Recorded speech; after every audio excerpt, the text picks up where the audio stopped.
El tema de inmunoterapia ha sido uno de los grandes booms que ha sucedido en la última década. Ahí esto responde a diferentes motivos, ¿no? El hecho de que eres capaz de utilizar el sistema inmune del paciente en vez de estar simplemente dando quimioterapia, que al final del día es un tipo de toxina, de veneno. El hecho de que puede ser más estratégico en volver a entrenar al sistema inmune para reconocer nuevos antígenos y a ayudar a que algunos pacientes tengan respuestas bastante promisorias y sostenidas en el tiempo. Y esto fue uno de los artículos que la revista Nature empezó a presentar, ¿no? Y lo puso en la portada en el año 2014, cuando los primeros mecanismos que permitían abrir el capítulo de inmunoterapia se volvían conocidos. Básicamente el rol de los immune checkpoints en cáncer. Y esa es parte del tema de la discusión que voy a tener hoy. Pero cuando uno mira en retrospectiva el rol de inmunoterapia, en definitiva esto no es una ciencia o una aplicación nueva. Ya desde el año 1890, los infectólogos y los médicos, en este caso el doctor Cooley, había ya observado que cuando él inoculaba algún tipo de bacteria, en este caso el Streptococcus pyogenes, dentro de tumores de pacientes que tenían cáncer, los tumores regresionaban y los pacientes vivían más tiempo. Entonces, esta es una de las primeras aplicaciones biológicas que se dio. No es, obviamente, él no entendía en ese momento, no se sabía cuál era el mecanismo que ayudaba o cómo se trasladaba a la activación de los linfocitos T y las células helper, pero ciertamente él entendía que al producir un sistema o un cuadro inflamatorio, esto eventualmente traía como consecuencia que se controle la tasa de progresión de la enfermedad. Y así seguimos avanzando y vamos a ver que al principio de 1900 ya habían estudios por el doctor Ehrlich que demostraba que las células inmunes eran también capaces de frenar el avance y la progresión de las células cancerígenas. Y luego tenemos el rol de la BCG, en este caso la vacuna contra tuberculosis que a nosotros nos han dado, bueno, ya una generación un poco más antigua respecto a ustedes, pero cuando nacías en Perú, décadas 60, 70, 80, a todos nos pusieron la BCG y todos tenemos nuestra cicatriz por eso en el brazo. Y este tipo de vacuna ha demostrado que puede retroceder o parar el desarrollo de tumores en ratones. Luego tienes los primeros avances en alotrasplante de médula ósea, básicamente usar linfocitos de un donante, de una persona que está sana, para poder utilizar las propiedades intactas de ese sistema inmune para que puedan recuperar a pacientes que tengan leucemias. Y esto pues tiene 50 años, ¿no? en desarrollo. Y finalmente lo que vamos a hablar es básicamente la línea de tiempo que tenemos acá a partir de los años 2000 y 2010, ¿no? Con la aparición de diferentes moléculas que fueron desarrolladas, los famosos anticuerpos monoclonales, que se conocen en la jerga porque acaban en MAB, ¿no? En monoclonal antibody, que básicamente son moléculas que han sido producidas en laboratorios y que constan de una proteína y un anticuerpo, un receptor de anticuerpo en la parte Fab, que va a estar directamente alineado a ciertos epítopes, ciertos receptores, ciertos antígenos en la célula. Cuando uno habla de inmunología y de las fases de la respuesta inmune en el cáncer, esto es un continuum, ¿no es cierto? Lo que significa que no es que el sistema inmune recién comienza a responder cuando el cáncer ya está avanzado y metastásico. Continuamente, conforme las células se dividen y se reproducen, hay una serie de defectos que se producen y el sistema inmune y el sistema retículo endotelial en los niños muy jóvenes y en los fetos es el que está continuamente patrullando y destruyendo estas células, por ejemplo, hematopoyéticas, que no están madurando de la manera adecuada, las destruye, las reabsorbe, recicla las proteínas, recicla el hierro, por ejemplo, y produce nuevas células. Está en este continuo check-up, ¿no? Es un checkpoint, está mirando siempre que las líneas celulares se mantengan y se produzcan con la normalidad y de la manera más fidedigna. Lo que pasa normalmente es que una vez que eventualmente se ha roto ese balance y comienza a haber progresión tumoral, acá en el paso 1 que estoy mostrando, es que básicamente las células tumorales primero van a eventualmente llegar a apoptosis, van a morir y cuando mueren liberan una serie de antígenos. Estos antígenos van a ser recogidos por una célula presentadora de antígenos, una célula dendrítica, que los va a internalizar, los va a procesar y los va a presentar a un linfocito T. Y todo eso ocurre en el ganglio linfático. Y luego este linfocito T que ahora está activado y ha sido presentado a estos antígenos tumorales, va a producir una expansión clonal y luego va a infiltrar en el ambiente del tumor, en la zona tumoral, y debería de llevar a que el linfocito T interactúe con las otras células cancerígenas, reconozca el antígeno y produzca la apoptosis de esas células, ¿no? A través de inflamaciones, interferón, aquaporinas, cualquiera de estas. Al final, la idea es de que va a llevar a necrosis del tumor, a que el tumor se destruya. En las fases de la respuesta inmune en cáncer son tres diferentes. La primera es la fase de eliminación, en la cual el sistema inmune está intacto y básicamente funciona como un supresor de la proliferación tumoral. En el momento que se produce una célula maligna, una célula que ya no responde a la regulación del sistema inmune, el linfocito T va a actuar sobre ella y la destruye. Y este balance se mantiene continuamente día a día y obviamente tiende a aumentar en frecuencia el número de células anormales, aberrantes, conforme el paciente se hace más viejo, ¿no? Avanza más en edad y tiene otros factores de riesgo. Eventualmente existe una fase de equilibrio en la cual las células cancerosas de alguna manera sobreviven. No todas son eliminadas por este patrón de chequeo del sistema inmune y esto se mantiene en check, en balance con el sistema inmune. Ya no es que el sistema inmune ha logrado patrullar y destruir todas las células malignas que están apareciendo, eventualmente por algún mecanismo que vamos a describir luego, las células cancerígenas logran ocultarse y tienen un tipo de camuflaje, si quieres verlo así, por el cual pueden evitar el sistema inmune y el sistema de patrullaje de los linfocitos. Y finalmente, el estadio final es el de escape, en el cual la gran cantidad de células cancerosas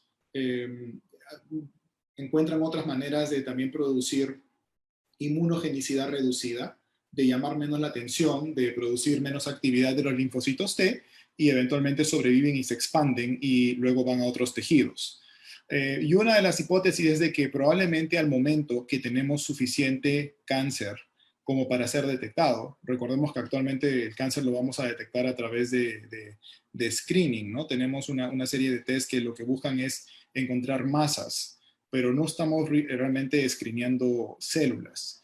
Y al momento que uno encuentra una masa, por ejemplo, un cáncer de mama, encuentras una masa que mide 1 centímetro, en 1 centímetro de cáncer se calcula que hay 1 billón de células de cancerígenas. Entonces, es muchas veces un poco difícil realmente poder recuperar la función del sistema inmune cuando ya estás detectando masas, ¿no? Al momento que el cáncer es detectado, es probable que ya el sistema inmune se haya vuelto incapaz de erradicarlo debido a eso.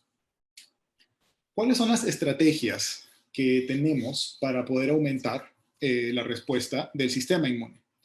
Entre ellas, obviamente sería primero reforzar la función de las células que están patrullando, ¿no? Que son, por ejemplo, los linfocitos T y los macrófagos. Entonces, por ejemplo, podrías producir inhibición de la inmunidad por macrófagos y monocitos. O podrías aumentar la presentación de antígenos por las células dendríticas, ¿no? Al final las células dendríticas son las que están reconociendo todas estas cargas antigénicas nuevas que son producidas, estas proteínas que están en la superficie de las células tumorales y las están presentando en los linfocitos T. Si pudieras presentar mayor cantidad, procesar mayor cantidad y reconocer mayor cantidad de proteínas, podrías activar más células T. Otra opción sería también producir una activación de linfocitos T a través de citoquinas para que aumente la cantidad de linfocitos que pueden infiltrarse al tumor. Uso del factor de necrosis tumoral, que es una citoquina proinflamatoria, así como la interleuquina, ¿no? Interleuquina 1 y interleuquina 2, que aumentan la señal inflamatoria. Hay más inflamación, el tumor se vuelve más caliente, entre comillas, y esto hace de que el sistema inmune pueda detectar con mucho más avidez los antígenos y las proteínas que este cáncer está produciendo. O la nueva etapa, el nuevo spin que se le ha dado a esto es, ok, bueno, además de querer aumentar la capacidad inflamatoria, lo que también puedes hacer es estimular al sistema inmune y darle como un boost, darle como una extra vacunación, ayudar a que el sistema inmune pueda tener mucho más fuerza y tenga mayor capacidad de poder destruir estas células cancerígenas. Y ese es el punto de lo que llamamos los immune checkpoints, que son básicamente las proteínas que están regulando la actividad de los linfocitos. Entonces, vamos ahora a hablar un poco de lo que son los immune checkpoints. Hay un pequeño video que encontré el otro día en YouTube y que me parece que está bastante claro, básicamente en mostrar cómo es que estas proteínas van a tener un rol. Y voy a ponerlo por un par de minutos y luego vamos a desarrollar un poco más en las cosas específicas. Cancer immunotherapy is an innovative therapeutic approach to treat cancer by mobilizing a patient's own immune system instead of targeting tumors. It can conceivably be effective against any type of cancer. Immune checkpoint inhibitors, a promising new class of cancer drugs, can unleash the cancer cell killing power of the immune system by blocking the hardwired inhibitory pathways that keep T cells in check. The effect can be enduring and long-term, allowing the body to respond rapidly should a tumor recur. Immunotherapy offers the potential to complement the high-impact short-term benefit of molecularly targeted therapy with a potentially more durable response mechanism. Our immune system provides surveillance activity to kill tumor cells in the body. When a T cell encounters a tumor-specific protein carried by an antigen-presenting cell, the tumor antigen can trigger antigen-specific T cell activation and expansion. These activated tumor antigen-specific T cells will eliminate the tumor cells. Checkpoint molecules help keep activated T cells under control. They can be stimulatory or inhibitory. Inhibitory checkpoint molecules provide a negative feedback mechanism, like a brake on a car, to attenuate the function of activated T cells and prevent an overreaction that could damage tissues and organs. Cancer cells can utilize the body's immune inhibitory checkpoint system to blunt T cell action and enable the tumor to develop. Programmed cell death protein 1, or PD-1, is an example of an inhibitory immune checkpoint receptor. When PD-1 interacts with a ligand such as PD-L1 and PD-L2, which may be expressed on normal or tumor cells, activated T cells will be turned off, inhibiting T cell signaling. Some tumor cells express high levels of inhibitory immune checkpoint ligands, such as PD-L1, allowing them to avoid destruction by T cells. Inhibitory immune checkpoints can be blocked using monoclonal antibody-based drugs. Immune checkpoint blockade prevents the binding of specific ligands on tumor cells to their inhibitory immune checkpoint receptors on T cells. These powerful antibody drugs can significantly boost a patient's immune response to a tumor. They may also cause serious side effects, such as an autoimmune response in some people. Ok, bueno, obviamente el video, como se dieron cuenta, está en inglés, pero es básicamente una buena manera de introducir el siguiente tema que va a ser, vamos a explorar el rol de estas moléculas que se llaman immune checkpoints. Hay diferentes clases y subtipos. Básicamente, ¿qué son los immune checkpoints? Este tipo de molécula es también conocido como el freno de mano que tiene el sistema inmune. Es un freno de emergencia, una salida de emergencia para evitar que los linfocitos tengan una activación descontrolada y que a consecuencia de eso vayan a producir una catástrofe autoinmunitaria, básicamente, ¿no? Pueden producir problemas autoinmunes en el pulmón, neumonitis, colitis, panesofagitis, dermatitis, cualquier tipo de reacción. Es como que tuvieras un lupus descontrolado o una artritis reumatoide descontrolada. por una hiperactivación del sistema inmune. Y esa es la principal función de estas proteínas. Las proteínas están presentes como que un botón de pánico para que el sistema inmune, en caso de que esté hiperactivado y quiera, por ejemplo, atacar un linfocito T, quiera atacar una célula pleural, la célula pleural le diga, un momento, no me ataques, acá está mi tarjeta, este es mi pase, que viene a ser, en ese caso, el PDL1 le muestra y se aleja el linfocito T y ya no la ataca. Existen varias vías, como hemos visto en el video, hay vías que pueden estimular, o sea, que pueden producir un aumento de la respuesta inflamatoria y de la inmunidad, y esas son generalmente mediadas por CD28 y por ICOS, y las vías que inhiben, que disminuyen la reacción inflamatoria, que producen una supresión de los linfocitos T, básicamente son las moléculas CTL4, CTLA4, CTL4 y PD1, PD1, que significa Program Death 1, ¿no? La molécula de programación para muerte 1. Y puse esta imagen, el doctor Allison trabaja también, es un inmunólogo en el MD Anderson, el hospital donde yo trabajo. Ganó el premio Nobel en el año 2008, junto con un equipo de científicos en Japón, fueron los que descubrieron el rol de CTLA4. Y pudieron empezar las primeras conversaciones para desarrollar los anticuerpos monoclonales que permitieran usar este tipo de receptores, este tipo de vía inhibitoria para producir un aumento de la vía inflamatoria y controlar el cáncer. Entonces, básicamente, hay muchos más de dos, ¿ok? Hay un gráfico que tengo adelante que va a mostrar todas las diferentes. Probablemente tenemos ahorita 25 moléculas que están en estudio, pero las dos que tienen más seguridad, que tienen rol clínico, son las que estoy presentando acá. Tienes por un lado en la columna de la izquierda CTLA4, CTLA4, que es el acrónimo por Cytotoxic T Lymphocyte Associated Protein 4. Básicamente es la proteína que está presente en la célula T, que es reconocida a través de un ligando, que es el ligando CD80. Entonces, el linfocito T tiene esta proteína y cuando le presentan la llave, es como si fuera la cerradura, cuando le presentan la llave, que es el CD80, que está en la célula presentadora de antígeno, el linfocito se inhibe, como lo vamos a ver acá. Entonces, por ejemplo, en el ganglio linfático vamos a ver que la célula presentadora de antígenos está presentando, luego que ha procesado el neoantígeno, lo presenta a través de un MHC class 1, de una molécula mayor de un complejo mayor de histocompatibilidad clase 1, lo presenta al linfocito. Y la vía alternativa sería que el CTLA4 con el B7 se unan y con eso el linfocito T ya no se activa. O sea que por este lado activas el linfocito, lo prendes, haces como que la llave en el motor, prendes el motor del linfocito a través de la interacción MHC-TCR y B7-CD28, el linfocito está activo y va a ir a producir autoinmunidad o a destruir el cáncer o luchar contra la infección, por ejemplo. Pero si fueras a presentar a la vez el B7 con CTL4, estás nuevamente apagando el motor, estás bajando la llave, estás inhabilitando el linfocito. Entonces, el avance fue descubrir un anticuerpo que pueda bloquear el CTLA4 de tal manera que nunca puedes apagar el motor y el linfocito siempre sigue activo y en este estado hiperactivo va a producir mayor control de la enfermedad del cáncer, ¿no? Porque va a tener linfocitos que están más activos y que van a estar produciendo más apoptosis. Del otro lado está la segunda molécula, esta es la CTLA4. La segunda molécula que hemos hablado es la interacción entre PD1 y PDL1, el PD1 y el PDL1. Que es el Program Dead Ligand, el Program Dead 1 y el Program Dead Ligand. Uno es el ligando y otro es la molécula.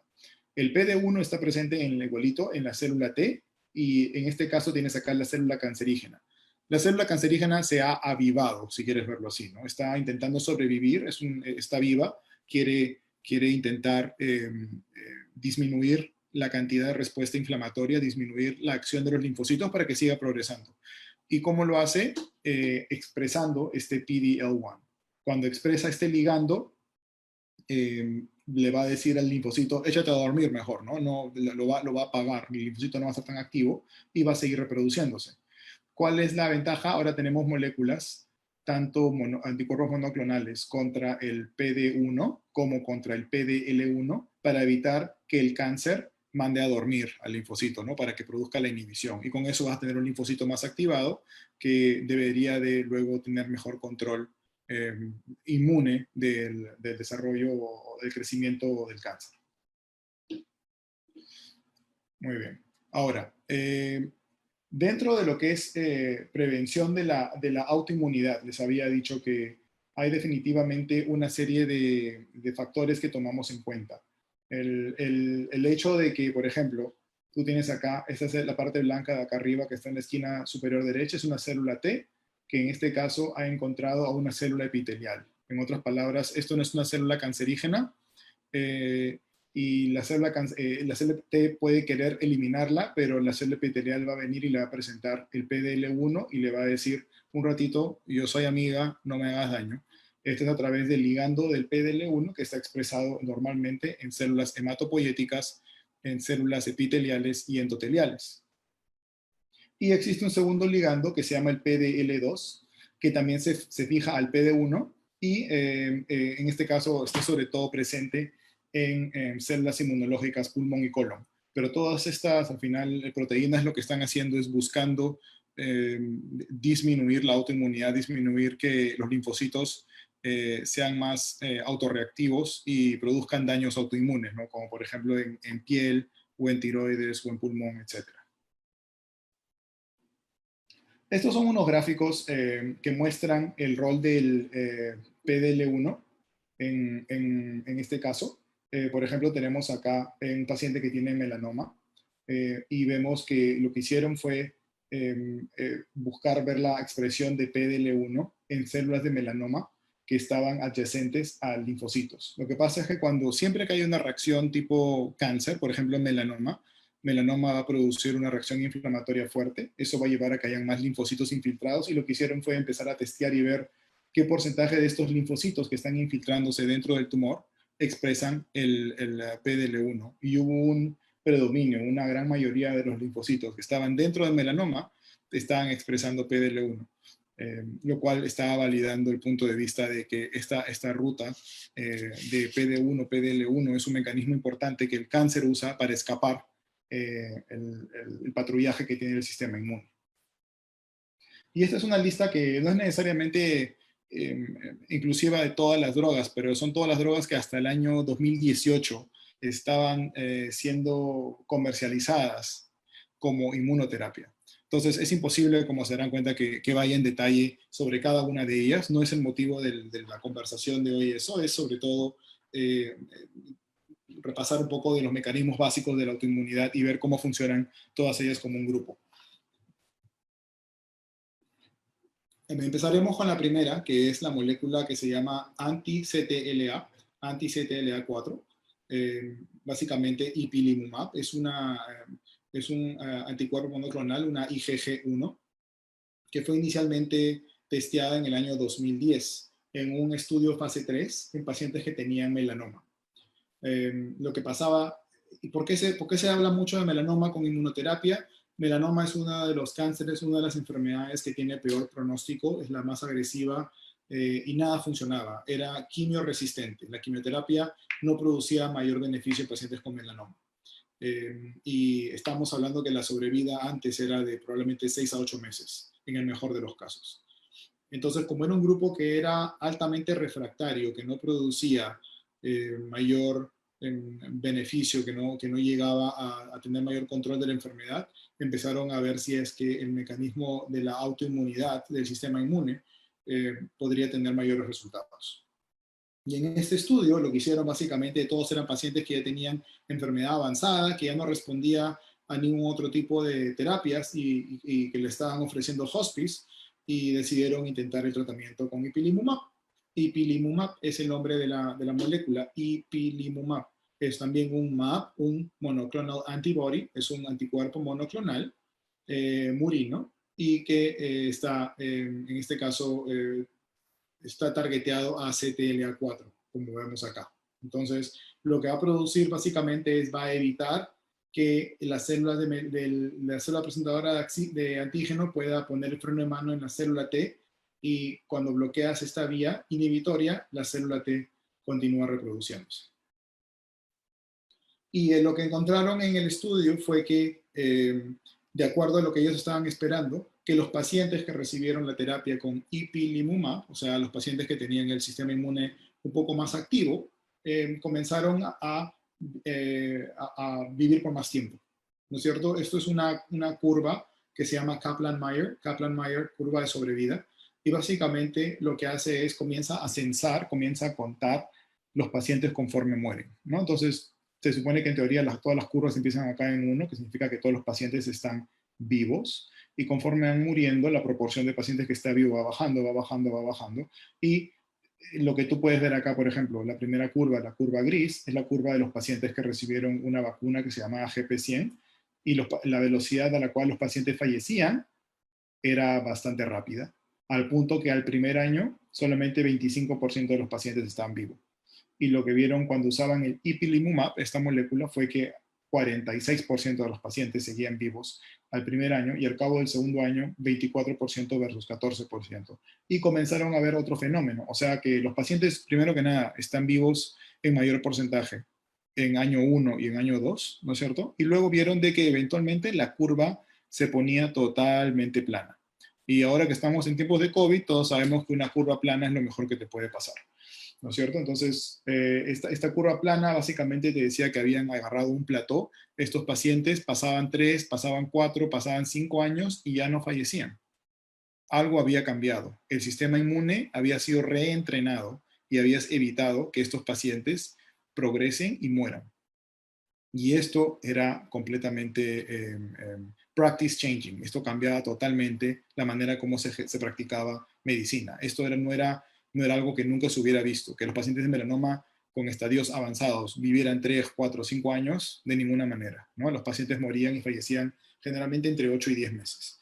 Entonces, este es uno de los principales atractivos que en general buscamos en inmunoterapia. No solamente disminuir, frenar la tasa de progresión y ayudar a que los pacientes estén más vivos, sino que no progresen y que eventualmente se mantengan más vivos por mucho más tiempo. Y este es un claro ejemplo. Esto se llama tail at the end of the curve. Es la cola al final de la curva. Y es una cola, mientras más horizontal, es mucho mejor para el tratamiento. Y en este caso, esta cola, este porcentaje es probablemente 20-25% de pacientes que recibieron el tratamiento y que no fallecieron, al menos hasta el cutoff del estudio. Obviamente, como cualquier otra medicina que usamos en oncología, todo viene con un precio, y el precio no es solo económico, es también figurativo en el punto de vista de efectos adversos. La toxicidad obviamente es esperable y relacionada a autoinmunidad, ¿no es cierto? Vas a tener un sistema inmune hiperactivado y esto va a llegar a que haya mayor daño de otros órganos blancos, como que fuera un daño colateral. El efecto más común es fatiga, 42% de los pacientes en ese estudio. Luego toxicidad dermatológica, prurito, rash y vitiligo. Y la intensidad varía. ¿Ok?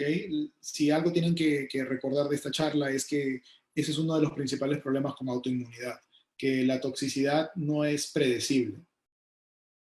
Puede suceder con una dosis o puede suceder con 10 dosis. La toxicidad no está relacionada con la dosis, puede producirse a una dosis de 1, a una dosis de 3 o una dosis de 10. O sea que no es que mientras más dosis tiene más toxicidad, que sí pasa en quimioterapia, por ejemplo.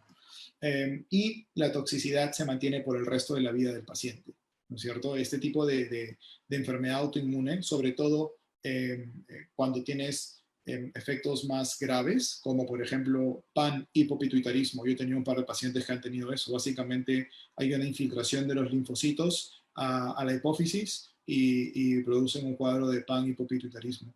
Y esto hace que los pacientes van a tener que estar con 6 o 7 diferentes tipos de hormonas por el resto de su vida. Entonces es un precio que puede ser bastante alto para pagar para algunos. No hay manera de saber quién va a tener más predisposición a hacer más complicaciones autoinmunes que otros. Y por eso es que somos muy cautos al momento de dar la medicina y de manejar los efectos adversos. En general hay que siempre tener vigilancia activa, y para las toxicidades de grado 3 y 4, el uso de corticoides, de esteroides, ¿no? Dexametasona, prednisolona, metilprednisolona es necesario. Incluso hasta pulso se llegó a hacer con encefalitis. con algunos pacientes. Acá este cuadro es básicamente tomado de la página web del ipilimumab en internet y muestra el diferente porcentaje de toxicidades. Y vemos que en promedio la dermatitis suele presentarse 3 semanas después de empezar el tratamiento, la enterocolitis 6 semanas después, y si es de grado más avanzado 7 semanas, y endocrinopatías a partir de las 11 semanas. Y en endocrinopatías el hipotiroidismo es de los más comunes. Algunas de las lecciones que aprendimos con el uso de ipilimumab fue que también el tipo de respuesta y cómo evaluamos la respuesta ha variado, cambia.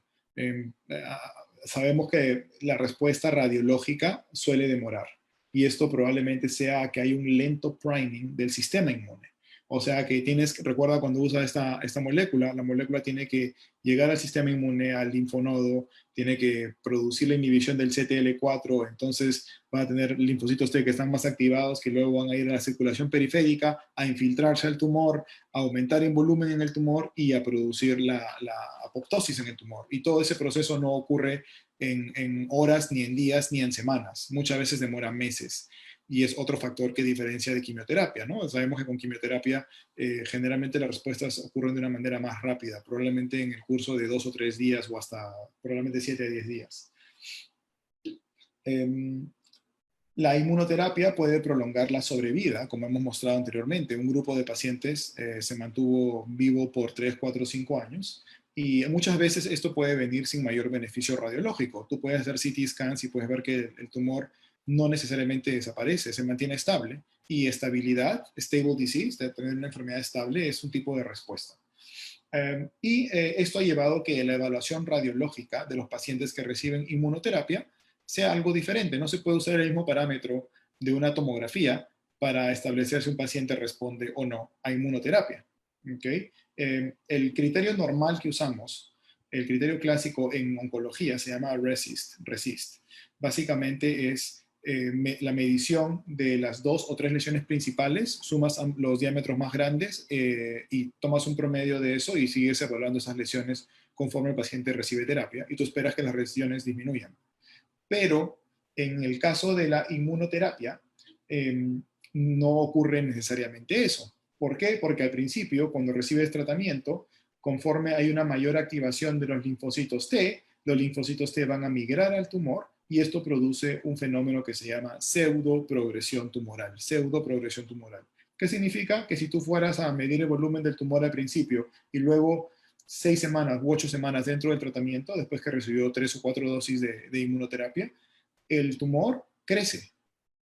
Y crece no porque haya más cáncer, sino que porque hay más número de linfocitos T que están infiltrados y activados y que están empezando a producir efectos y empezando a inducir apoptosis. Pero no vas a ver ese efecto de la apoptosis hasta probablemente luego de 12 o 14 o 16 semanas. Y este fenómeno es muy importante porque al principio algunos de los estudios llamaban a esto progresión, cuando veían este inicio en la curva, cuando veían que el tumor estaba progresando y sacaban a los pacientes del trial. Y luego hemos aprendido de que no era progresión, ¿no? Conforme tomas biopsias e intentas interpretar por qué está creciendo la lesión, te das cuenta que en verdad lo que hay es un aumento de la infiltración de células T consecuencia de la terapia inmune. Y acá algunos ejemplos para mostrar el mismo caso. Por ejemplo, este es un paciente que tiene un cáncer de pulmón con una masa cercana al mediastino. Este es el scan primario. Luego de 2 meses, el volumen de la masa al parecer ha incrementado, pero luego a los 4 meses se ve que comienza a disminuir. Entonces es importante que hay que tener mucha paciencia y sobre todo guiarse por el cuadro clínico. El paciente tiene más síntomas, el paciente tiene más tos, más dificultad para respirar. ¿Realmente crees que esto es progresión o no? Similar a lo que pasa acá. Vemos en este caso el paciente en el lado A. Esta es una lesión en el lóbulo derecho del pulmón con el scan base en enero del 2018. Luego de 3 meses de inmunoterapia, o sea, 4 dosis probablemente, la lesión se ve más grande y para junio la lesión ha desaparecido. Entonces es importante tener un poco de paciencia y no ser muy reactivos al momento de querer parar la terapia con la inmunoterapia en general. Esto de acá es básicamente para demostrar las diferencias que hay en el patrón de respuesta completa, respuesta parcial, respuesta progresiva, y comparando el RECIST, que es el que se usa normalmente con respuesta para órganos sólidos sin inmunoterapia, y el IRC o iRECIST, que es el que se usa con inmunoterapia. Solamente para referencia, no es algo que tengan que saber. Yo la verdad que tampoco lo sé. Solamente tienen que recordar que el tratamiento requiere tener un poco de paciencia y estar dispuestos a tener un poco de, aceptar un poco de progresión, ser tolerantes a la progresión de hasta 25 o 30%, que es lo que se describe en volumen tumoral. Otro ejemplo acá, tenemos una masa también en el pulmón derecho. Hay dos masas, una ubicada en la parte anterior y otra en la parte posterior. Luego de 2 meses hay un aumento significativo en el volumen de ambas masas y luego de 4 meses con inmunoterapia las masas han prácticamente desaparecido. Nuevamente importante tener un poco más de tolerancia al crecimiento. Ahora hablando un poco sobre PD1 y anti-PD1, como les había comentado, esto es otro de los mecanismos que usa la célula T, el linfocito T, para autorregularse. Hemos hablado primero del CTLA4 y ahora este es el PD1.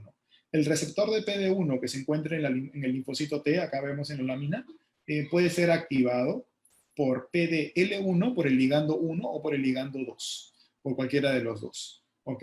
Y generalmente estos son expresados por células hematopoyéticas o por otras células normales y también por el tumor, por el cáncer. Y es así como busca inhibir la acción de la célula T. Existen 2 moléculas actualmente aprobadas que son anticuerpos contra PD1, o sea que se fijan en la superficie del linfocito T. Una de ellas es la que tengo acá que se llama Keytruda, en la segunda se llama Nivolumab.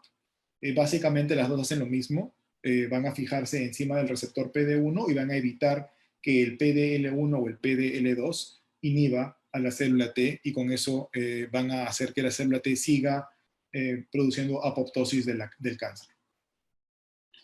Fueron ambas aprobadas en el 2014 y se ha demostrado que la respuesta y el beneficio clínico se correlaciona con el grado de positividad para PDL1 en la célula tumoral. Y estas son tinciones que se hacen por inmunohistoquímica. Uno puede teñir el tumor cuando hace una biopsia y le preguntas al patólogo cuál es la expresión de PDL1 del tumor. Y basado en eso tú ya sabes, este tumor está usando este mecanismo de escape, probablemente lo puedo usar inmunoterapia para rescatar al paciente. Y sabemos que mientras mayor cantidad de PDL1, pues mientras más proteína expresa el tumor, más importante es el rol de inmunoterapia, ¿no? Porque ese es el mecanismo que el tumor está intentando usar para evadir la respuesta inmune. Por ejemplo, para pacientes que son positivos para PDL1, casi 50%, 1 en 2, respondía a terapia con inmunoterapia, como tirar una moneda al aire, ¿no? 1 en 2. Mientras que aquellos que no expresan PDL1, los cánceres que no expresan PDL1, solamente 13%. Probablemente ese cáncer está usando otro tipo de pathway para poderse escapar del control del sistema inmune. Básicamente esto recoge los estudios iniciales. El estudio inicial que fue publicado en el 2012 se hizo en múltiples histologías. Recogieron pacientes que eran todos refractarios, melanoma, cáncer de pulmón, cáncer de riñón, cáncer de próstata, cáncer de colon. Era un estadio todavía incipiente, ¿no? Fase 1, por eso es que no hay muchos pacientes, pero vieron que en todos estos pacientes que eran refractarios, que ya no tenían otra línea de terapia, habían respuestas, ¿no? 28, 20, 18%, y que definitivamente había una respuesta nuevamente, una relación entre la expresión de PDL1 en el cáncer y la respuesta a inmunoterapia. Los pacientes que eran positivos a PDL1, 36% respondían. Los que no expresaban, los cánceres que no expresaban PDL1, ninguno respondió. Y esto nuevamente, otras imágenes de pacientes en el mismo trial. Por ejemplo, este es un paciente que tenía una masa de riñón que había infiltrado al tejido subcutáneo, y este es el scan antes del tratamiento, y después de 6 meses, básicamente se fue que hay una reducción masiva del tamaño del volumen de la masa del riñón en la parte posterior y también del componente de infiltración en el subcutáneo. Y este es un paciente con melanoma, también una masa parecida que tenía en la parte superior del tórax, que también comienza a disminuir de manera marcada luego de 13 meses de terapia inmune con Keytruda. Y el último slide es para mostrar uno de los efectos adversos. El paciente desarrolló vitiligo, como lo pueden ver en el diagnóstico en lámina 4. Rápidamente, esto es otro tipo de curva, de plot que usamos en oncología, se llama Spiderweb. Básicamente te muestra el tipo de respuesta que tienen los pacientes a una terapia dada. Y lo que estás viendo son los cambios en el diámetro de las lesiones conforme pasa el tiempo. Y cada línea es un paciente. Y básicamente lo que tú puedes ver acá, si 0 es pacientes no tienen ningún cambio, la gran mayoría de pacientes presentaron algún tipo de disminución en el volumen de las lesiones conforme recibían la terapia y mantenían el volumen reducido. Hubieron algunos que no obtuvieron respuesta, obviamente, ¿no? 1, 2, probablemente unos 6 u 8 pacientes no obtuvieron respuesta y luego tuvieron una segunda lesión, una recurrencia. Pero en el estadio inicial se veía ya que había pacientes que habían obtenido respuesta y que las respuestas eran sostenidas sobre el tiempo. Por ejemplo, acá, esta es una lesión, el manejo inicial del melanoma que presentaba el paciente y luego de 90 días prácticamente la lesión había completamente desaparecido. Este tipo de gráfico se llama Swimmer's Plot, que es como que la gráfica de los nadadores, si quieres verlo así, Swimmers, y lo que hace es, te muestra el tipo de respuesta por paciente en el tiempo. Entonces, por ejemplo, cada línea de este es un paciente y estamos viendo acá que todos estos pacientes han obtenido una respuesta parcial, que la marca del triangulito rojo, la gran mayoría de ellos a partir de las 10 u 11 semanas y continúan teniendo respuesta. Este paciente, por ejemplo, llegó a tener respuesta completa, complete response, el cáncer desapareció. Mientras que los otros eventualmente progresaron, por ejemplo, los que tienen acá el círculo morado, ¿no? Lo importante de esto es que, por ejemplo, aquí hay, no sé, probablemente 30 pacientes, 1, 2, 4 pacientes nomás presentaron progresión, la gran mayoría alcanzó estabilidad o una respuesta parcial. Y esa es la expectativa más importante que uno debe tener con inmunoterapia.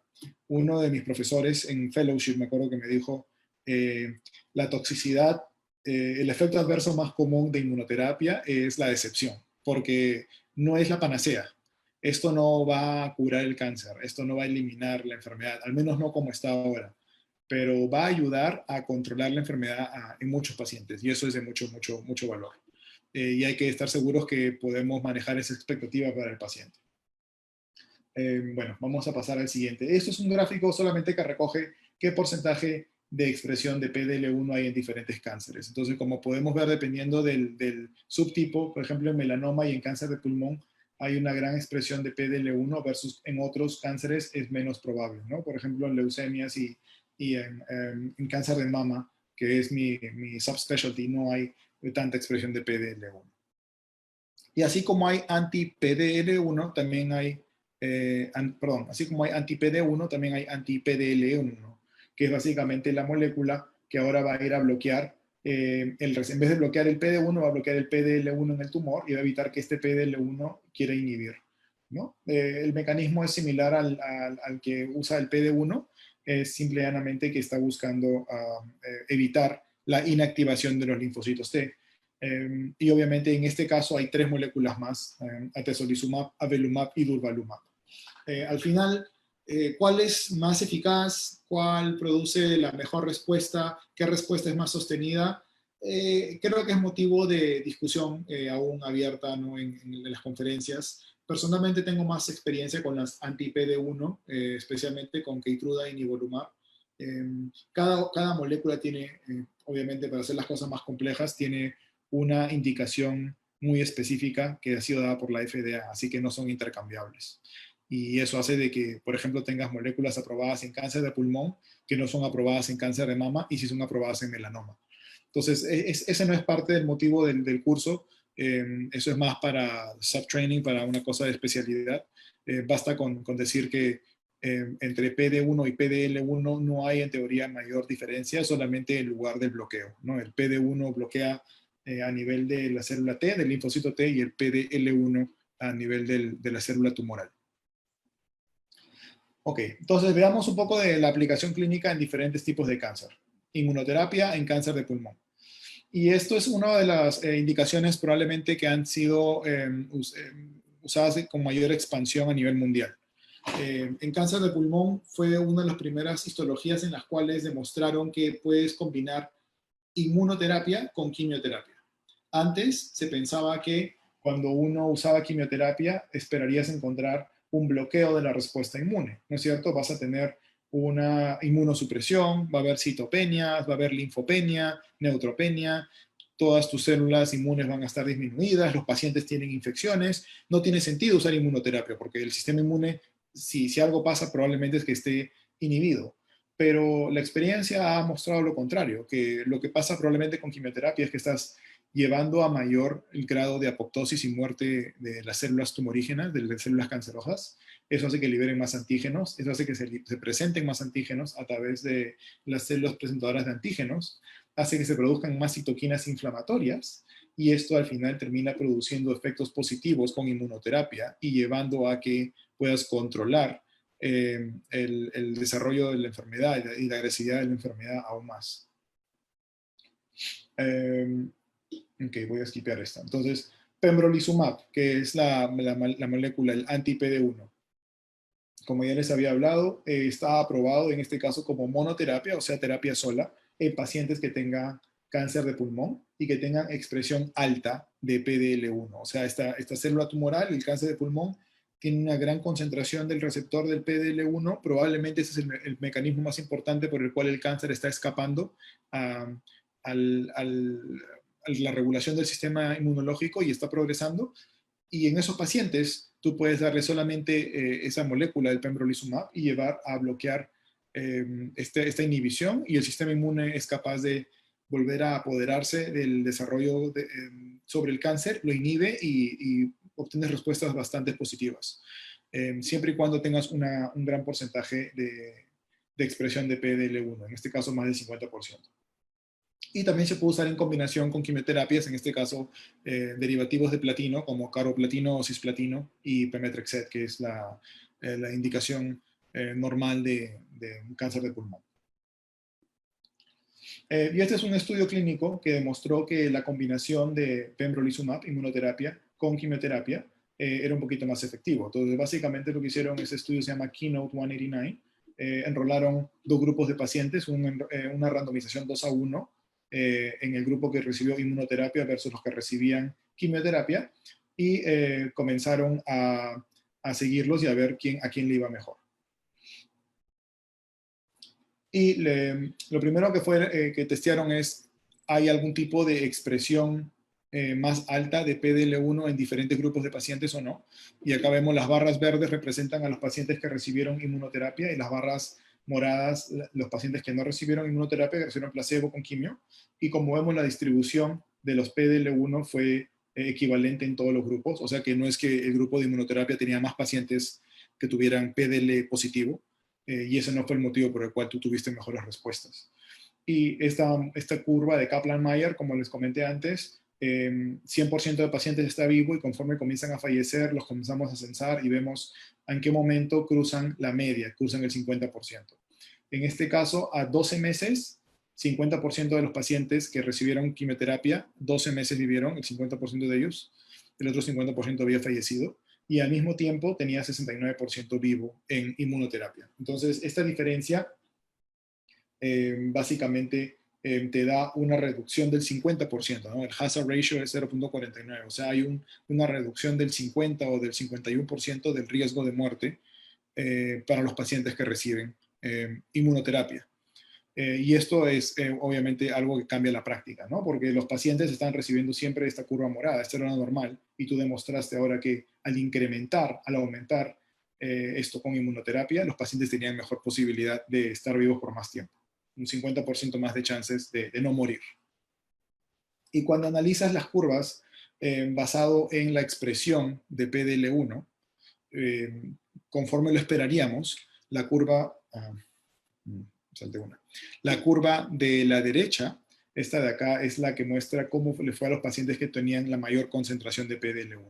Y aquellos pacientes que tenían más de 50%, como es esperable, les fue mejor, ¿no? Sabemos de que estos pacientes tienen una mayor concentración de PDL1, están usando más un mecanismo de bloqueo de inmunoterapia, y cuando le das la inmunoterapia, los pacientes les va mejor y tienden a estar vivos por más tiempo. En este caso, por ejemplo, la sobrevida media no la habían alcanzado, non-reach, y el hazard ratio es 0.42, o sea, disminución de casi 60% de riesgo de muerte, específicamente en esta población. Pero la diferencia, la separación entre las curvas se mantiene, aún entre los pacientes que tienen un 1 a 49% de PDL1 o incluso aquellos que eran negativos para PDL1.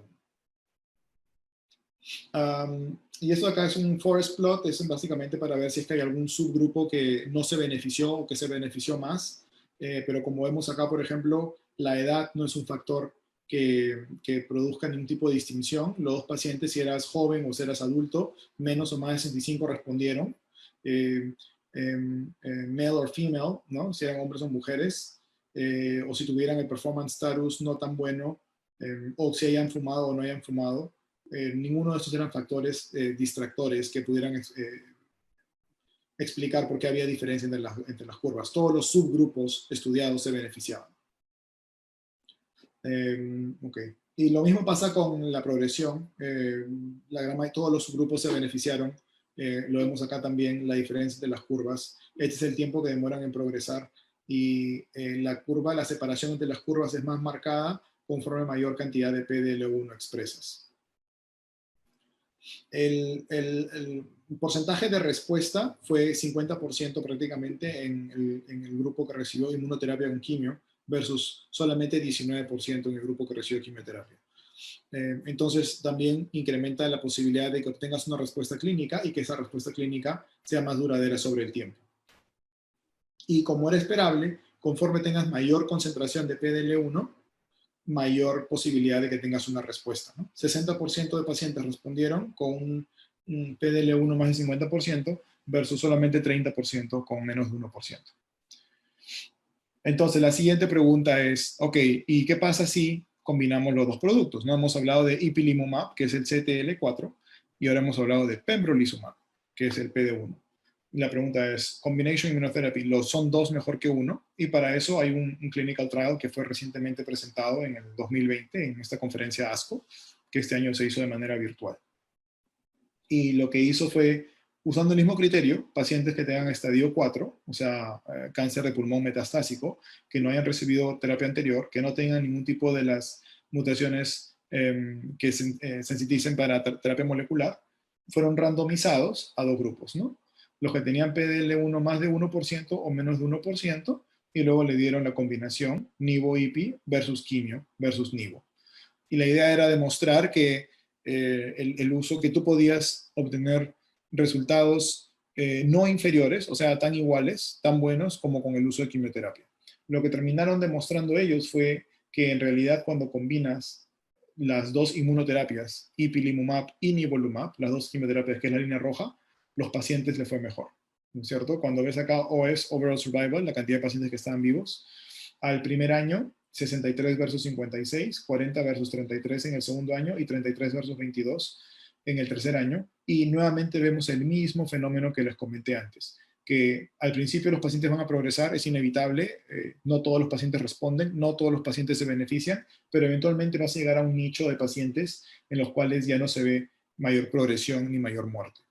¿Qué porcentaje fue acá? Probablemente 30-35% de pacientes que han pasado de 3 años. Y esto también, para ponerlo en perspectiva, la sobrevida media para un paciente que tiene cáncer de pulmón es 12 a 14 meses. Estamos hablando que para estos pacientes hay un grupo que ya está llegando a más de 4 años y sigue vivo. Esto definitivamente cambia la terapia y el manejo de los pacientes que tengan cáncer de pulmón. Para ponerlo en perspectiva, 33% de pacientes seguían vivos 3 años luego de empezar tratamiento versus solamente 22 pacientes con quimioterapia. Nuevamente, 7 fallecieron, ¿no? 70% falleció, pero al menos pudiste ayudar a ese 33%. Y cuando nuevamente te fijas ahora en las curvas para ver la progresión, la mayor diferencia, para el parecer, el porcentaje de PDL1, definitivamente veías un poquito más de separación en el PDL1 más de 1% que menos de 1%, pero en ambos subgrupos hubo beneficio, ¿no? En este caso, por ejemplo, el hazard ratio contra quimioterapia era 0.8, o sea, 20% de disminución de la tasa de progresión versus pacientes que hacían solamente quimioterapia. ¿Qué pasa en otros cánceres? Nos hemos fijado por ahora solamente en cáncer de pulmón. Hay esta curva, este gráfico que fue presentado en la revista, parece que era Nature, sí, Nature, en el año 2013. Y es un trabajo muy interesante. Lo que ellos hicieron una secuencia de número de mutaciones somáticas que presentan diferentes tumores. En otras palabras, qué tanto muta, qué tanto cambia el tumor y qué tantos antígenos puede producir, qué tantos antígenos expresa, porque suponemos que eso se relaciona con la actividad. Y tenemos a un lado de este espectro los tumores que más mutan, los tumores que más antígenos presentan. Melanoma, carcinoma escamoso de pulmón y adenocarcinoma de pulmón. Y en este lado tenemos los tumores que menos mutan, que menos antígenos presentan. La leucemia linfocítica aguda, el astrocinoma pilocítico y meduloblastoma. Y al medio las demás.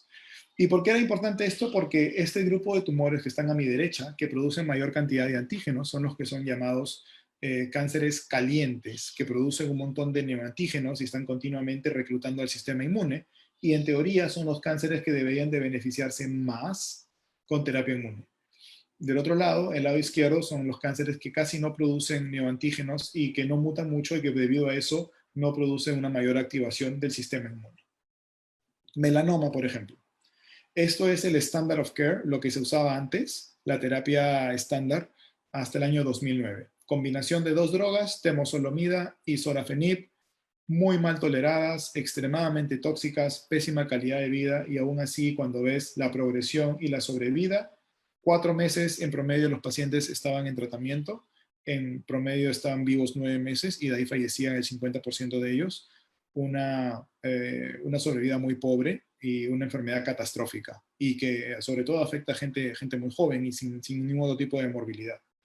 Y desde esto, para poner en perspectiva, en 10 años todo lo que hemos avanzado, estas curvas fueron también recientemente presentadas en el 2019 en New England. Muestra la combinación de las dos terapias, ipilimumab, que es el CTLA-4, el CTLA-4, y nivolumab, que es el PD-1. Y cuando combinas ambos, es la curva verde, que es la primera, y muestra que a 5 años, 52% de pacientes sigue vivo. Esto es un cambio trascendental. Acá los pacientes en promedio vivían 9 meses, acá en promedio están viviendo más de 5 años y aún no llegan al 50%, ¿no? Cuando lleguen al 50% recién se sabrá el median overall survival. Y la progresión de los pacientes en promedio, acá solamente demoraba 4 meses para que el paciente progrese y que el tumor crezca, versus en este caso es 15 meses. Este es un cambio fundamental, este es un cambio total de la manera como manejamos melanoma, por ejemplo, al punto que ya el uso de quimioterapia está totalmente prohibido en melanoma. Algo parecido sucede en el carcinoma de riñón de células claras. Tenemos acá dos gráficos y nuevamente vemos una forma de la curva muy parecida a la que vimos antes con melanoma y que es una curva típica de inmunoterapia. Tenemos una larga cola que tiende a estabilizarse y a hacerse muy horizontal. En este caso, por ejemplo, en promedio los pacientes nuevamente, al principio hay un grupo de pacientes, los primeros 12 meses, un grupo de pacientes que continúa progresando y que fallece, no todo el mundo se beneficia, pero eventualmente vas a llegar a tu nicho de pacientes que van a tener una respuesta muy prolongada. ¿Los hemos curado? No sabemos, ¿no? En teoría deberían de estar 5 años en monitoreo y no evidencia de enfermedad. No podría aventurarme a decir que los hemos curado, pero sinceramente hay un 35% de pacientes que ya no han progresado. Y cuando ves también la sobrevida, algo parecido, se está empezando a ver acá un poco de curva ya llegando casi al 5.º año de seguimiento, ¿no? En este caso, la vida media, la sobrevida media ha sido 47 meses, en una enfermedad que antes te daba una sobrevida media de 12 a 14 meses, se ha más que triplicado. Y este es un gráfico interesante también, el Swimmer's Plot que les dije antes, que muestra cómo le va a los pacientes. El primer grupo son los pacientes que continúan el tratamiento y, como era esperable, ninguno de ellos ha progresado. La segunda parte del gráfico es la que me interesa más, que son pacientes que pararon el tratamiento debido a algún tipo de toxicidad y no reiniciaron el tratamiento, pero a pesar de eso no progresaron. Y eso es algo que estamos aprendiendo. Al parecer, el beneficio de la inmunoterapia no sucede solamente al principio, sino que se tiende a prolongar sobre el tiempo. Y es tan importante estar expuesto a la inmunoterapia al principio como no producir una inmunosupresión. ¿Por qué? Porque los beneficios de la inmunoterapia pueden mantenerse incluso muchos meses o hasta años después de haber sido expuesto. Y eso es lo que está demostrándose acá. Estos pacientes no han progresado, no hay evidencia de nuevas lesiones, a pesar de que no están recibiendo el tratamiento. Rápidamente, para tocar sobre la toxicidad de la inmunoterapia, es básicamente todas las diferentes manifestaciones autoinmunes. Como les había comentado antes, es impredecible, es independiente de la dosis y de larga duración, y la gran mayoría de pacientes la va a tener por el resto de su vida. La intensidad y la frecuencia es mayor con ipilimumab, que es el anti-CTLA4, que con los que son anti-PD1 o anti-PDL1. Y tienes, dependiendo de la severidad, puede ser de muy poca severidad, no grados bajos como fatiga, rash, prurito, vitiligo. Pero las más severas, como neumonitis, colitis o insuficiencia adrenal, pueden ser un poco más difíciles y fastidiosas de manejar. Y hay otras que son extremadamente raras y fatales, como encefalitis, miocarditis y panhipopituitarismo. Algunas de estas, si no son diagnosticadas a tiempo, los pacientes pueden fallecer sin saber qué pasa, ¿no?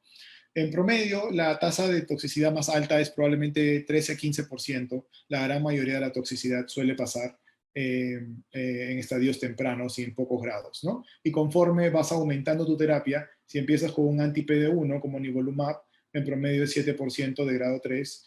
Cuando usas ipilimumab, que es un poquito más tóxico, el anti-CTL4, puedes experimentar hasta 20% de toxicidad grado 3, y cuando combinas ambos se multiplica hasta 40%.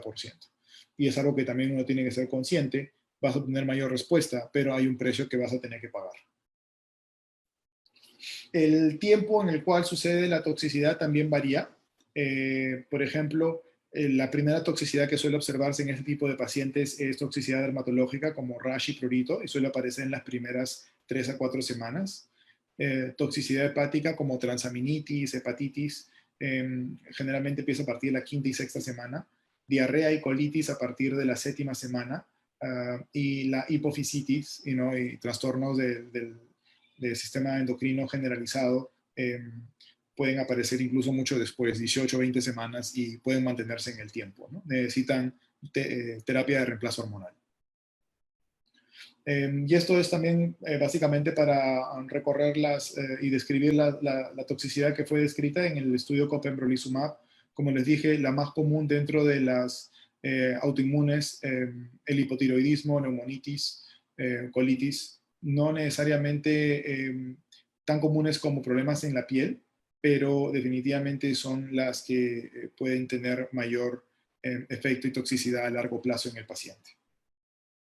Y esta gráfica muestra la combinación de ambos, de IPI y NIVO, y como es esperable, las toxicidades se manifiestan en diferentes momentos. En los primeros 6 meses, por ejemplo, vas a ver más toxicidad de piel y endocrina, y versus pasado el año, la mayoría de toxicidad puede ser más endocrina como panhipopituitarismo. Estas son algunas fotografías que pueden empezar desde un pénfigo buloide muy leve, un poco de rash, o casi como un eczema bien leve en las pieles. Estos son estadios muy leves, grado 1. Puede llegar a tener un grado 3 o 4, en este caso con un pénfigo buloide generalizado, con lesiones en la mucosa oral, en el esófago. Para estos pacientes, obviamente, de más está decir, tienes que parar completamente el tratamiento, tienes que parar la inmunoterapia, darles terapia con esteroides, probablemente pulsos de metilprednisolona, cobertura antibiótica, y luego, si se presenta con una toxicidad como esta, que es casi un Steven Johnson, probablemente no les daría nuevamente inmunoterapia. Creo que o quimioterapia o discusión de cuidados paliativos sería adecuada. Y esta es una gráfica que muestra el tiempo, cómo esperas que se presenten las toxicidades. En promedio, como describí aquí, ¿no? La neumonitis y la hepatitis suelen producirse probablemente en los primeros 2 o 3 meses, versus las toxicidades como el hipotiroidismo y problemas de la piel ocurren más en las primeras semanas. Y este es un cuadro que muestra por ejemplo, para manejo de neumonitis. Y es solamente lo he puesto para que ustedes lo ilustren. Obviamente no voy a estar preguntando nada de esto, es solamente para que sepan, dependiendo de la severidad, eh, grado 1, grado 2, o grado 3 o 4, el manejo es diferente, ¿no? Cuando tienes una toxicidad muy leve, tipo grado 1, el tratamiento puede continuarse. Cuando tienes una toxicidad moderada, tienes que parar la dosis, evitar que el paciente se complique más, y una toxicidad severa, tienes que discontinuar completamente la terapia y dar terapia de soporte con esteroides y dar también profilaxis, por ejemplo, para neumocistis y cosas por el estilo. El siguiente tema que quería tocar muy brevemente es resistencia a inmunoterapia, porque eventualmente estos pacientes siguen progresando lastimosamente. No todos, hay 30 o 35% que van a tener un buen balance, pero algunos de ellos eventualmente van a progresar. Hay dos mecanismos que sabemos que hay de resistencia. Hay una que se llama resistencia intrínseca o primaria, que es básicamente la que ocurre en la que los pacientes no responden a la terapia. Y para esto se requiere un mínimo de 6 semanas de terapia. O sea, el paciente tiene que recibir probablemente 2 o 3 dosis de inmunoterapia, y hay evidencia en el scan de que hay progresión. Y eso significa que tuvieron una resistencia primaria, nunca respondieron. Y la resistencia adquirida o secundaria requiere al menos 6 meses de inmunoterapia, y probablemente requiere una respuesta previa. Tiene que haber habido algún tipo de disminución o enfermedad estable, y luego la enfermedad progresa y se vuelve peor. Generalmente la resistencia a inmunoterapia está asociada a mutaciones y pérdida de función en algunos genes, como por ejemplo JAK1, JAK2 y beta-2 microglobulina. Y los mecanismos por los cuales sabemos que la resistencia a inmunoterapia se puede dar están graficados acá. La primera es que puede haber básicamente una disrupción o una disminución de la presentación de antígenos. La célula cancerígena no produce antígenos, no quiere que lo sigan reconociendo. La segunda es que hay una pérdida de la sensibilidad al interferón gamma. Recordemos que cuando existe esta interacción entre la célula tumoral y la célula T, también tienen que haber otras comoléculas como el interferón, como la interleuquina, que tienen que producir la activación de célula T, y de alguna manera hay una disminución de la producción de interferón. Puede haber también una mutación en el antígeno, o sea, produce un nuevo antígeno que no ha sido reconocido por la célula presentadora de antígenos y por lo tanto no activa al linfocito T. Puede haber mecanismos de exclusión a través de nuevas mutaciones genéticas, como por ejemplo la pérdida del gen PTEN, o puede haber unas nuevas moléculas que pueden surgir. Y que esta es una parte del estudio que yo hago actualmente en el campo del research, ¿no? Que nuevas moléculas pueden ser exploradas para evitar la resistencia a inmunoterapia. Y algunas de ellas son como TIM3, LAG3 y VISTA, que básicamente están siendo ahora exploradas en estadios muy tempranos para ver si puedes hacer que estos pacientes nuevamente sean susceptibles a inmunoterapia. Y este de acá, que es un gráfico que puede marearlos, es solamente para poner en perspectiva. En esta última hora y 15 minutos, hemos estado hablando solamente de 2 moléculas, para que pongan en contexto, ¿no? Solamente hemos estado hablando de PD1, que está acá con la interacción, y hemos estado hablando de CTLA4, que es la molécula de acá. Hay por lo menos otras 25 o 30 moléculas que están siendo actualmente descritas y que estamos explorando a ver cómo se puede resensibilizar el sistema inmune para ayudar a rescatar la respuesta que tenían estos pacientes y ayudar a controlar el desarrollo de la enfermedad y del cáncer. Finalmente, las conclusiones de la ponencia. Tengo acá que inmunoterapia es la única opción terapéutica que tiene el potencial de inducir respuestas completas y durables, como les mostré en esa curva, que se da casi horizontal al final de la progresión. Sin embargo, este tipo son escasas y aún son limitadas, ¿no? Acá puse 10 a 15% de pacientes en general. Si vemos en melanoma, si vemos en cáncer de riñón, por ejemplo, probablemente sea más 30-35%. El tiempo de respuesta es prolongado y hay que tener mucha paciencia y tolerancia.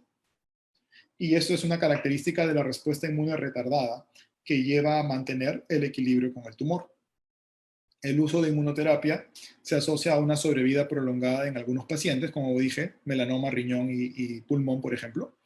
Y muchas veces esto pasa aún sin evidencia de que haya una respuesta radiológica. Y le digo a mis pacientes muchas veces, cuando empiezo la terapia, que no estoy buscando erradicar el tumor. A veces pasa y el tumor disminuye y desaparece, lo cual sería genial. Pero si tenemos estabilidad y el tumor no progresa, eso es una respuesta, se llama stable disease, enfermedad estable. Y nosotros la consideramos como un beneficio positivo.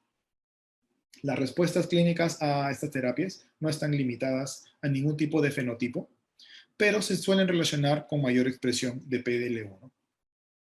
Y existe una distinción entre tumores fríos y calientes, que está basada en la cantidad de neoantígenos producidos y ayudan a predecir la respuesta a la terapia inmune. Como dije, aquellos tumores calientes que estaban en la gráfica hacia el lado derecho, melanoma y pulmón, por ejemplo, tienden a tener mayor rol de la inmunidad, infiltración de células tumorales, etc. La toxicidad que hemos visto con la inmunoterapia es bimodal, puede ser aguda al principio, sobre todo dermatológica e hipotiroidismo, y más crónica, por ejemplo, hipopituitarismo, colitis y neumonitis. Es impredecible y puede ser mortal. Existen mecanismos de resistencia, la primaria que es intrínseca, el paciente nunca respondió, y la secundaria que es el paciente que respondió y que luego de 6 meses muestra evidencia de progresión. Y uno de los mecanismos de resistencia es probablemente mutaciones en genes como JAK1, JAK2, beta-2 microglobulin, disminución de la formación de neoantígenos, disminución de interferón gamma, expresión de nuevas moléculas inhibitorias como VISTA y LAG3, y hay muchos potenciales targets que se pueden usar para superar la resistencia a inmunoterapia. Al final hay que siempre tener el balance entre beneficio y toxicidad de largo plazo para el futuro. Ahora, brevemente, serán 5 minutos más nomás, les prometo, hablar algo sobre lo que son vacunas. No hay mucho en este campo, es algo que recién está empezando a desarrollarse, incluso acá en Estados Unidos, y eso tiene que ver mucho con que los resultados han sido bastante decepcionantes. Sabemos de que lo que básicamente buscan las vacunas es exponer a epítopes, a péptidos que son procesados de la célula de cancerígena al sistema inmune para que el sistema inmune pueda reconocer y eliminar estas células, en este caso produciendo una activación de los linfocitos citotóxicos. Y es el mismo mecanismo, ¿no? Se inyecta a través de la piel, la vacuna va a exponer a esta serie de proteínas que van a ser internalizadas, presentadas por la célula presentadora de antígeno, y luego va a llevar a una activación del linfocito T, la célula helper TH1 produce otra inhibición a través de citoquinas, y luego esa célula activada va a identificar la célula tumoral que tiene el mismo antígeno y la va a destruir. Todo esto funciona muy bien en el papel. Lastimosamente no es el resultado esperado en la actividad clínica. Y esto puede tener muchas aplicaciones. Esto es actualmente un chequeo que hice en la página del National Cancer Institute, del Instituto Nacional de Cáncer acá en Estados Unidos, en el 2020. Existen 0 trials en fase 3 de vacunas. Hay 10 trials activos en fase 2, 3 para cáncer de pulmón, 7 para cáncer de mama, específicamente para HER2, que es uno de los receptores de mama, y existen 6 para otro tipo de vacunas. Pero como se dan cuenta, no es tan promisorio como el desarrollo, por ejemplo, de inmunoterapia, que tiene más de probablemente 300 trials available en este momento. ¿Cuál es el objetivo con la vacunación? Básicamente es usarlo como terapia adyuvante. El paciente va a recibir quimioterapia al principio o cirugía al principio y luego la vacunación, el rol de la vacunación sería disminuir la posibilidad de que el cáncer regrese. Básicamente, para esto vas a necesitar que tengas un sistema inmune intacto que pueda reaccionar, presentar el nuevo antígeno y activar las células T. Y la idea sería que tienes que ir contra las células tumorales que están aisladas, que van a producir micrometástasis, que no las puedes detectar. No quieres que haya lesiones que son muy evidentes en la tomografía. Lastimosamente lo que pasa es que en el ambiente tumoral sabemos que ahí también el cáncer lleva a una inmunosupresión sostenida, ¿no? El cáncer no quiere que haya mucha inflamación, no quiere que haya muchos linfocitos, y eso también puede quitarle efectividad a las vacunas. En los resultados clínicos y los desafíos es básicamente la manera como se está aplicando, ¿no? Debido a que no tienes enfermedad que puedas medir, es muy difícil realmente ver el impacto, ¿no? Generalmente cuando uno usa, por ejemplo, inmunoterapia, quimioterapia, tú puedes cuantificar la medida de la respuesta, ¿no? Tomas una tomografía y sabes que el cáncer mide 3 por 5 centímetros y le das terapia y creció a 3 por 6, pero luego bajó a 2 por 1 y luego desapareció. Hay una medida, puedes seguir en la tomografía cómo ha evolucionado la masa. Versus, en este caso, no hay enfermedad que haya quedado. Estamos tratando un concepto más abstracto, que es que hay células que no podemos ver que van a producir la recurrencia. Y eso hace que sea más difícil medir el beneficio de la vacuna. Y dependiendo del riesgo de recurrencia, si tienes un cáncer que no es muy alto en el riesgo de recurrencia, tienes que enrolar a más gente y eso significa tener un mayor gasto. Probablemente la única vacuna, entre comillas, que vale la pena mencionar es esta que se llama Talimogen, la Herparevec, que es una vacuna, que es un tipo de terapia probada para melanoma. Es muy interesante, es un virus herpes simple que ha sido modificado y que expresa GM-CSF, esto es el factor de la colonia, el factor de estimulación de colonia granulocito monocito. Entonces, ¿qué es lo que han hecho?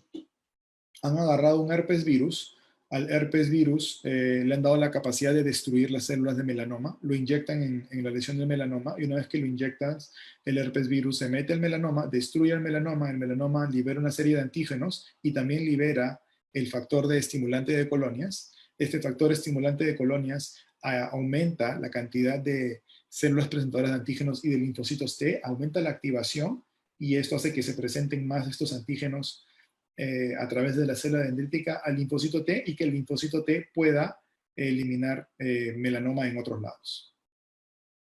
Y las respuestas que se han probado son positivas, sobre todo en pacientes que tengan lesiones de tipo melanoma en parches y sólidas en piel.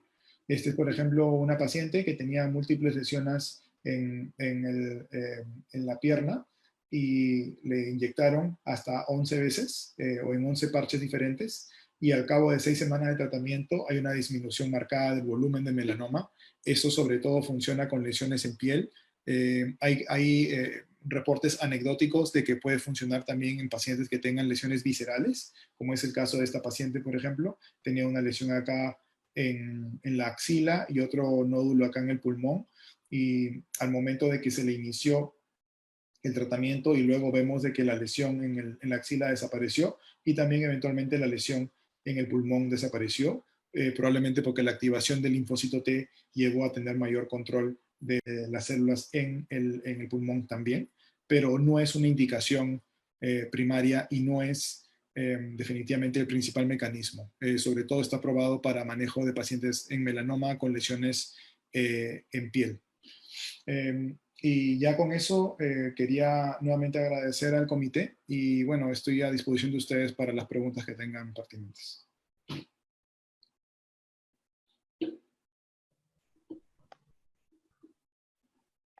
Fantástico. Buenas noches, doctor. Muchas gracias a usted, excelentísimo doctor Moscol, por su tiempo y los conocimientos compartidos en esta enriquecida ponencia. Y bien, prosigamos porque hay una buena cantidad de preguntas en el chat que tenemos. Procederé a leerlas. Tenemos una pregunta de la compañera Cindy Vázquez. Dice, ¿cuál sería el esquema recomendado en personas con cáncer más tiroiditis de Hashimoto? Ok, sí, entre las contraindicaciones de la inmunoterapia es justamente pacientes que tengan enfermedad autoinmune.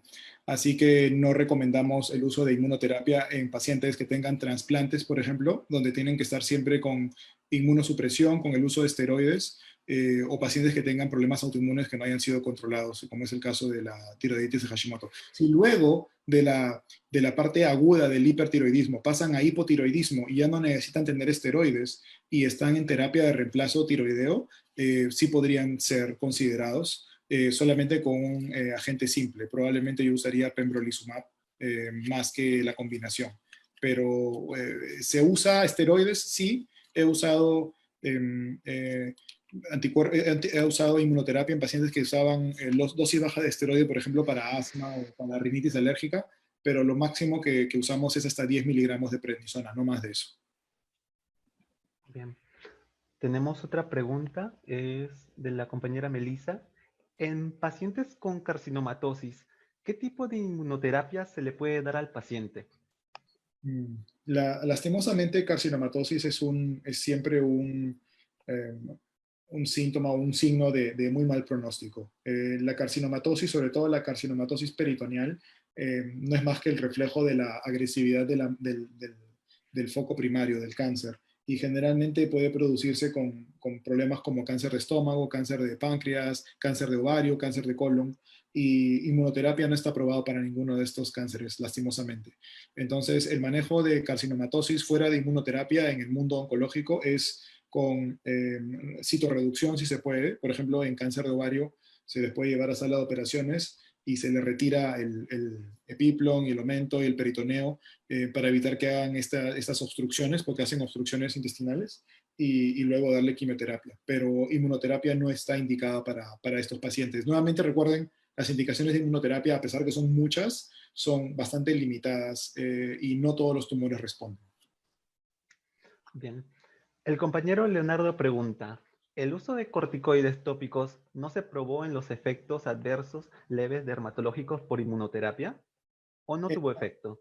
Sí, correcto, correcto. Se usa y podemos usar corticoides de baja potencia, tipo Kenalog, y en general yo lo uso por cortos periodos de tiempo, diría que 2 semanas, antes de usar eh, algún otro tipo de terapia oral. Por ejemplo, puedes usar hasta prednisona, que te digo, 20 o 30 miligramos y hacer un taper, bajar la concentración en los siguientes 3 a 4 semanas. Pero para la gran mayoría de rashes, para la gran mayoría de toxicidad dermatológica, esta tiende a resolverse solamente con esteroides tópicos de baja potencia en un curso de 2 a 3 semanas. No tiene mayor consecuencia. Bien. La compañera Natalie tiene 3 preguntas. La primera es, ¿qué tan frecuente es encontrar EGFR positivo y PDL1 positivo en cáncer de pulmón? Ok. Esa ahí, la prevalencia de EGFR1, que es el Endothelial Growth Factor, es un receptor de crecimiento epidermal, perdón, Epidermal Growth Factor en lung cancer es probablemente 3 a 5% de pacientes, 3 a 5%, mientras que la prevalencia de PDL1 en cáncer de pulmón, específicamente adenocarcinoma, es probablemente 50 a 60%. Es mucho más frecuente. En general, PDL1 más de 1%. Si la pregunta fuera PDL1 más de 50%, probablemente diría que 30%, ¿no? Disminuye la concentración. Ah, un momento, la pregunta... hay muchas preguntas. ¿Está bien? Sí, sí. Veamos. ¿Estás bien? Con respecto, disculpe, doctor, con respecto a la pregunta de la compañera Natalie, hay otras dos que eran, ¿qué esquemas se recomienda en esos casos? Ya, cuando tienes un paciente que tiene cáncer de pulmón, a ver, básicamente, hagamos un primer de 2 minutos. En cáncer de pulmón, adenocarcinoma, ¿no es cierto? Tienes dos tipos, tienes el escamoso y no escamoso. Para el escamoso no hay en general mutaciones que sirvan o receptores moleculares, EGFR, ALK1, ROS, eso no pasan. En el adenocarcinoma sí encuentras, puedes encontrar EGFR, que es el epidermal, positivo, ALK positivo, ROS1 positivo, MET positivo. En general, eso solamente son 3 a 5% de pacientes, ¿no? Y la gran mayoría de pacientes no tienen nada, lo que se llama naive o se llama wild type. Son pacientes que no tienen ninguna mutación. Para esos pacientes, en primera combinación, el tratamiento que usamos acá es combinación de pembrolizumab, que es inmunoterapia, con carboplatino y pemetrexed. ¿Se puede usar pembrolizumab en pacientes que tienen el receptor positivo? Sí, pero no es recomendable. ¿Por qué? Porque la sobrevida es menor, la progresión es más corta y la toxicidad es más alta. Ya se ha demostrado, han habido trials que han hecho eso, que le han dado primero inmunoterapia a los pacientes que eran positivos para EGFR y les fue peor. Entonces, está totalmente contraindicado. Si tú eres positivo para EGFR, debes recibir terapia de EGFR, que por lo general son 2 o 3 líneas, y luego considerar inmunoterapia, pero no empezar con inmunoterapia. Bien. Y su tercera pregunta era el porcentaje de supervivencia. En EGFR, En ambos. para EGFR1, para los de epidermales, con una nueva molécula que se llama Tagrisso, que es osimertinib, la sobrevida media es 38 meses. Es bastante buena. Definitivamente esta es una de las moléculas que también ha cambiado cómo manejamos el cáncer de pulmón. Lastimosamente, esto solamente beneficia a 5% de pacientes. Ujú. Bien. Aquí Juan de Dios Peña pregunta, ¿qué resultado esperaría en el caso de un paciente con carcinoma epidermoide con alta carga mutacional y negativo a PDL1? Y así eso es difícil de predecir, pero probablemente lo que él habla, la alta carga mutacional, no ha sido validado definitivamente como uno de los factores pronósticos, ¿no? El PDL1, sí, el PDL1 mientras más alto, por lo general se correlaciona con mayor respuesta a la terapia, a la inmunoterapia. La carga mutacional lastimosamente no correlaciona. Hay pacientes que tienen muy alta carga mutacional y no responden. Entonces, lo que me está diciendo la alta carga mutacional del paciente es que definitivamente su tumor es agresivo y está mutando muy rápido, pero lastimosamente la tasa de mutación puede ser tan alta que no llega a producir un neoantígeno que pueda ser reconocido por el sistema inmune. Así que yo diría que es poco probable que responda a inmunoterapia. Bien. Creo que no tenemos más preguntas, aunque puede que estén escribiéndolas. Ujú. Está bien si damos un tiempo prudente Sí, sí, de 2 absolutamente. minutos. Bien. ¿Por dónde están Bien. escribiendo? ¿Por el chat de acá o iba por otro lado? No, están escribiéndolo en Facebook Live. Ah, wow, ok. Sí. Ojalá que no. Quería hacerlo un poco más corto, pero creo que el tema era bastante extenso y significativo. Sí, así es. Sí que lo fue.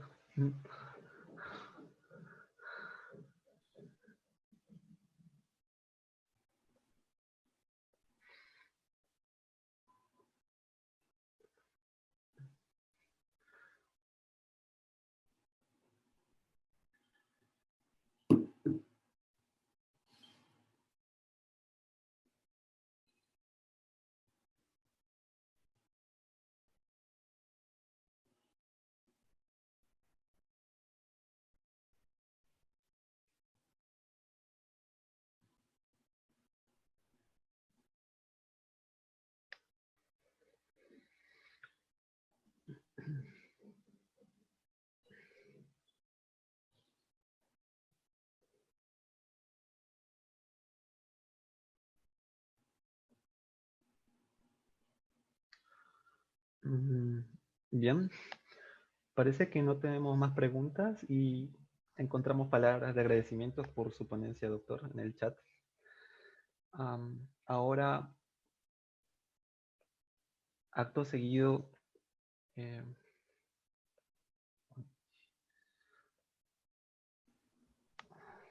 Excelente. Entonces, gracias nuevamente por la invitación y bueno, espero que eh, hayan podido aprender algo por ahí. Y, doctor, disculpe por interrumpirle, pero en nombre del comité organizador, le agradecemos sobremanera por aceptar la invitación de participar como ponente en esta primera versión del curso de Principios de Oncología. Y asimismo, le íbamos a otorgar un certificado, pero no puedo compartir la pantalla en este momento para mostrarle el certificado que lo tenemos aquí.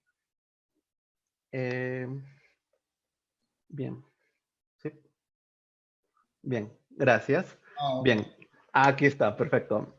Sí, doctor. Bueno, repito lo que estaba diciéndole. Le otorgamos este certificado y esperamos contar nuevamente con su gentil y decorosa presencia en otra oportunidad. Adelante con sus palabras finales, doctor. Sí, sí, muchas gracias, la verdad, por el certificado. Lo que más me honra, sobre todo, es poder ayudar y compartir con mis hermanos sanfernandinos y espero poder seguirlos ayudando y apoyando con lo que fuera necesario. Siempre creo que la formación de las futuras generaciones de médicos peruanos es algo que es parte de la vocación para todos nosotros. Así que gracias por la invitación y espero mantenerme en contacto con ustedes y poderlos seguir ayudando en otras oportunidades. Nuevamente, muchas gracias, doctor. Hasta luego, que pasen una... Hasta Hasta luego. luego. Ujú. Bueno.